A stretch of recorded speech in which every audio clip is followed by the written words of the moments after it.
Alors, à l'issue de l'accompagnement avec Céline, je repars avec des outils assez clairs et concrets de l'usage du jeu, des petites nouveautés d'ailleurs dans ces usages. Je repars aussi avec de l'inspiration sur la manière d'accompagner la personne à réagir à ces cartes. Et là, je pense particulièrement à une personne que j'accompagne en ce moment, où je me dis, ah bah tiens, peut-être qu'en début de séance, je vais lui proposer un tirage ou de choisir un panneau pour faire émerger peut-être de manière un peu plus rapide le sujet brûlant du moment et qu'on puisse avancer ensemble sur ce sujet-là.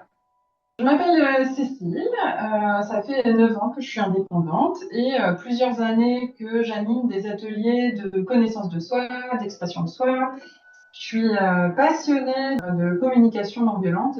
Alors le jeu Conduire sa vie, il est venu à moi par l'intermédiaire d'amis qui me l'ont offert. Elles connaissaient mon goût pour le bilan et elles savaient que j'étais aussi en recherche de support pour animer mes ateliers. Et donc je suis super contente parce qu'en découvrant le jeu, j'ai vu que ça répondait à ces deux enjeux effectivement. Je suis très vite approprié le jeu et notamment la partie itinéraire d'un projet, parce que moi j'adore créer, j'ai beaucoup d'idées. La dernière carte à tirer, elle permet d'identifier qu'est-ce que ça va pouvoir m'apporter de manière plus globale, en fait, de faire ce chemin de création de projet. C'était quelque chose pour moi qui était assez nouveau, puisque moi, mes idées, elles peuvent vivre juste par elles-mêmes, j'aime leur donner de l'énergie, mais là, d'avoir cette carte qui permet d'éclairer la vision globale, le lien avec le reste de mon cheminement ou mes appétences, j'ai trouvé ça super intéressant, donc j'ai fait plusieurs parties. Ça a été tellement surprenant pour moi de faire ce cheminement et ce qui en a émergé que j'ai décidé de le partager sur des articles de blog et également de proposer à des amis de